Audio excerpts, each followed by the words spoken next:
Greetings, it's Vaygrim, back with another episode of Mod Guide, and this one is more abstract. I've been focusing on Thaumcraft a lot lately because I feel like I'm having to make up for lost ground. I skipped a lot of Thaumcraft a lot of the time, and I'm kind of feeling a second wind on this mod. And it really is kind of giving me a new invigoration, new interest in it. But I'm not going to spend all my time on it. We are going to start delving into other mods. But on this one, I wanted to focus on the Infusion Altar. It's in a standard Infusion Altar is so big. You have this structure itself, and then you have pedestals that you have to find spacing for around the actual altar. Now, there's a couple of rules of thumb for this, first of all. First of all, I think that there has to be a minimum amount of space just to walk around and be able to get into the middle. That's me. For every... what the heck? How did I do that? Okay.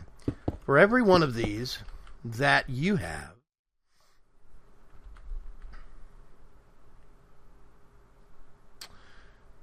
you have to have one opposite, mirrored. So this pedestal here means I have to have one here. If I put one here, I have to have one here. Mirrored sets. That is how they work. Put one here, put one here. If you have imbalance, let's say I do that.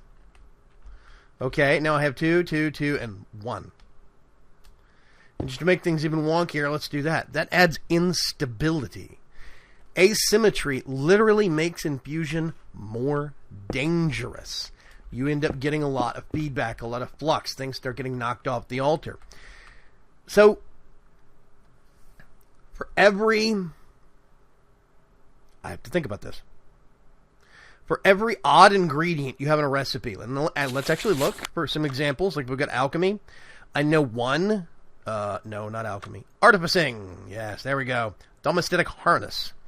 2, 4, 6, 8, 9 ingredients, plus the center ingredients. Having an odd number of ingredients out here actually adds instability, a full point of instability. And basically, instability works on a scale from 0 to 5. This is high, which I think is probably like a 4.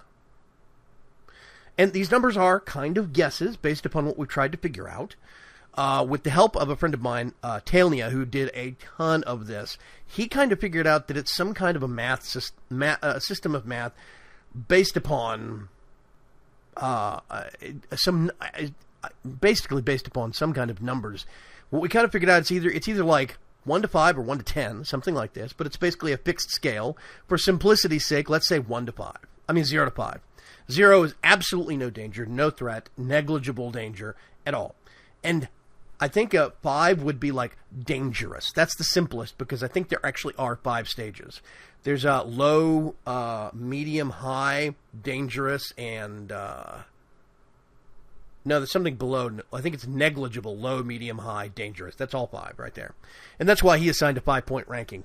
So basically, this right here means there is symmetry in it. There is no instability added to this process. If I do this, that means it could add anywhere from 0.1 to like 0.5, like half a point to a tenth of a point, to the instability. So if we're doing this and this is high, and this is normally a 4, having odd number of ingredients means it's a 5. Now the only thing we don't know is if it goes over that number. Can you go over the maximum for the scale? Can it hit 6, 7, or 8, or does it just cap off at that top number? We're not sure. We don't know. The only person that really would know this is somebody with access to the code, or say, Azenor.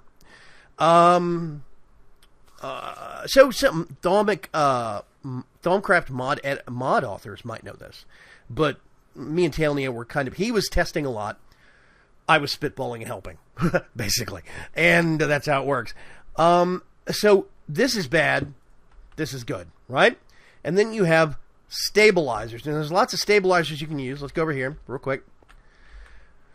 I've got here, I can do, these are crystals, and crystals have to be attached to a solid surface.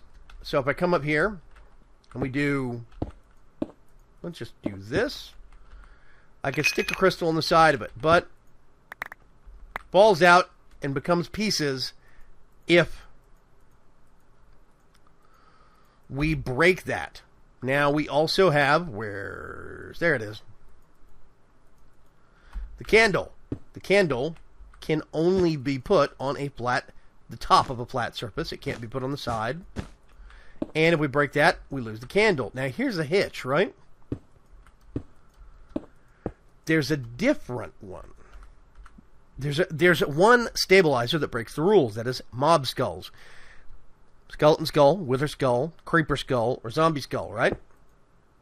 Ah. So you can actually, whoopsie, do totem poles. I don't know if that's intended, but that is vanilla code. You can do that, which basically allows you to condense a lot more stabilizers into a single space. Every pair of these that you put down reduces your instability by a very minor amount. So over here, we have a symmetrical layout. If I put one here, then what I have to do is over here on the far side, I have to put one as well. Right? If I put one here, I have to go over here and put one. And facing does not matter as far as we can tell. I've intentionally messed up the facing on one of these things, and it seems to only help, not hinder, as long as you have a matched pair. So as long as the layout is symmetrical, it doesn't really matter other than for personal satisfaction.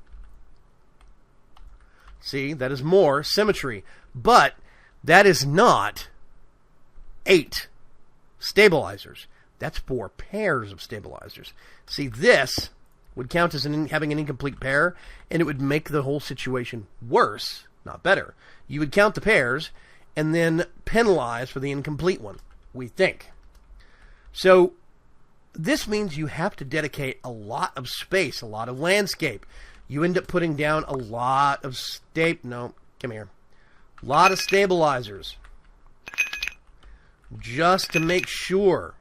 And if we're working on this 5-point scale that we think it is, that means that you're going to have to get, because stabilizers make a very minor difference in our testing. You have to have huge numbers of them to actually negate a significantly dangerous recipe, which means that that's somewhere in excess of, on a mathematical guess, 50 or 60 pairs of stabilizers. That is 100 to 120 separate stabilizers, which is why I built this. Now, this, other than looking like a complete monstrosity, is actually a 5 by 5 structure that is 8 blocks tall. It is an entire 12-position infusion altar. Here is position 1, 2, 3, and 4 on the bottom layer. There's a second layer that's got another 4. That makes 8. And this layer has another position, another set of them, which makes, in total, 12 positions. That means that even the most complex of recipes in Thaumcraft, some of the most advanced armor, has 12 recipes. I'm trying to think of what armor that was. Somebody told me. And I think it is some of the armor that is added by Thaumic Tinkerer. Is it? No. It's not void metal. Artificing. Oh gosh, I can't remember. Anyway, there are a few advanced recipes for the infusion altar that require 12 items, and this is a fully capable 12-position altar. Plus, it has 100 stabilizers, or 50 pair. That is a full 50 pair. That is about as much reduction as you can get. That will make, as long as you have even number of ingredients, it will make the most dangerous of recipes almost non-existent in terms of instability. This is as safe as it gets. The only thing that would make it a little unstable is if you had an odd ingredient number. That's it. And again, we're speculating on some of the math. This is all based upon observation. But this is completely, let me get blocks of redstone are nice and visible. 11, 12. There's 12 of those, actually, and let me get a lamp for the 13th one. So the lamp would go right there. And as you can see, you can just right-click on these and completely access them. This does have a crystal shard coming down, but it still works. The crystal shard does not interfere. And then that's 8. This is 9, 10, 11, 12 ingredients on a full altar that is in 5 by 5 by 8. That is about as stabilized as I can actually make something. And technically, I've got some spots here that I could actually do. I've got another mirrored set just below those two right here. You can see there's a gap. I don't think... Yeah, I can't correct that without completely tearing out this whole vertical column. I could do that. And, well, basically, let me... Yeah, I'll show you this way. Basically, what you do is you just build it in reverse. That's it. That's how you make one of those vertical pulls. And that's what this is all the way around the outside. And then there is a layer, if you look, let me go... There's a layer of skulls right here, but there is a blank spot right there in the middle. There's no skull there. Now here's where symmetry and other such things come into play that you have to really think about and really consider. Okay? The runic matrix starts detecting this stuff from it.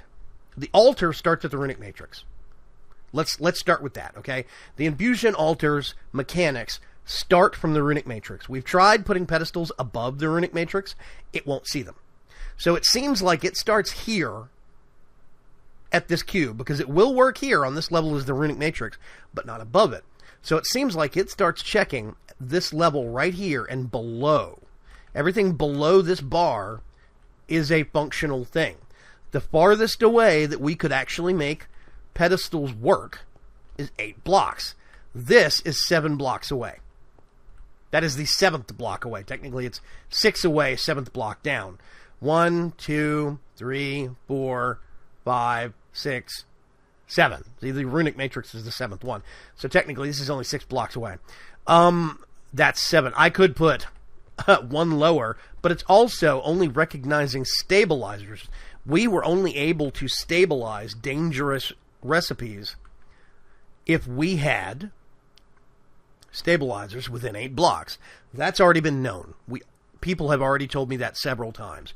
You have to have all your stabilizers within 8 blocks of the runic matrix. The thing is, it's that same check. It seems like stabilizers do not get checked if they're above the cube. Now, this is not exact science. This is testing and observation, but this is what we figured out. Correction. This is what Tailnia figured out, and he's relayed to me. But I do stand by his testing. I do stand by his numbers on this. This is about as compact of a design as I can make, and it's a 12-position altar.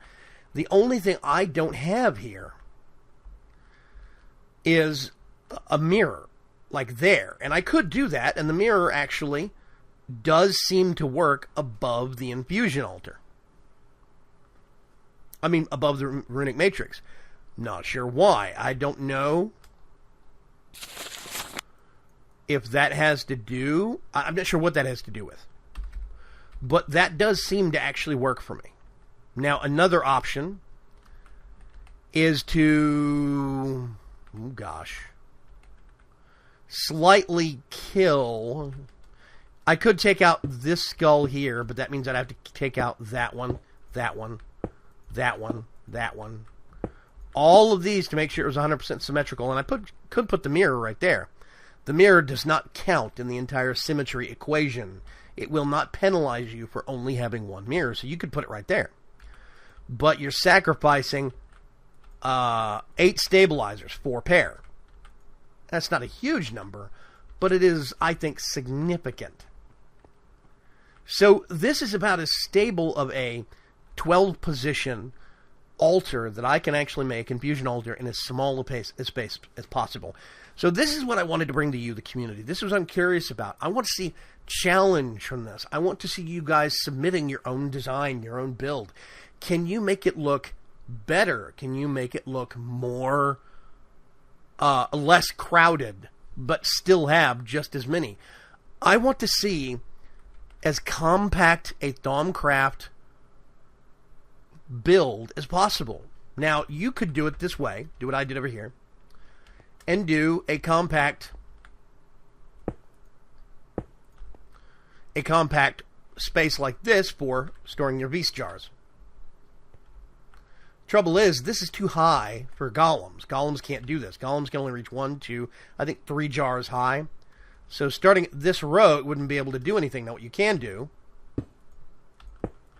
is put a floor right there, and then put a golem up here, and give the golem a chest on top of that that's got what it needs, and it could just automate these 2 alembics, and the bottom one could automate these 2 alembics, I think. I'm not sure about that. But this is about as small of a space as that I can think of for actually storing and using my beast jars, my warded jars, and alembics. This is about as small a space I can think of as possible that's still usable. It's got space for about 30 jars. That is 15 on either side, vaguely. Actually, I think it's 32, 16 on either side. Can't remember. Anyway, lots. 6, 9, 12, 15, 18. Okay, that means it's 36. Well, my math was off on all regards. But this Essentia mirror, which is linked to that one over there, this is actually got a very big range. It's either 8 or 10 blocks. It's a pretty big range. So it can actually reach all the way up there to those top jars.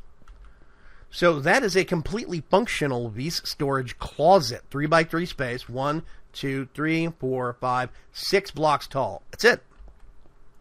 These are cool, but I'm going to get rid of them. Banners. So I think this is very interesting stuff. Like, you could do this. This is a symmetrical design for your pedestals. It's a compact space. This is only 8 positions. If you... Come here, you. Let's do that. If you do that, you have 9 positions. Problem is, you have one here that does not have a pair somewhere else because it cannot be mirrored. This adds instability. It's the same thing for right down here in the middle. I have a ring of stabilizers, but there isn't any stabilizers in the middle, just like down here. Why? Because if I put a stabilizer right here on this middle block, like right there, there's no pair for this one. There's no partner. It is making more trouble than it's actually worth. And I have realized I have one of those in my actual build in my single-player series. That's bad. I didn't actually know this until now. So I'm learning a lot from doing this testing. I'm learning a whole lot.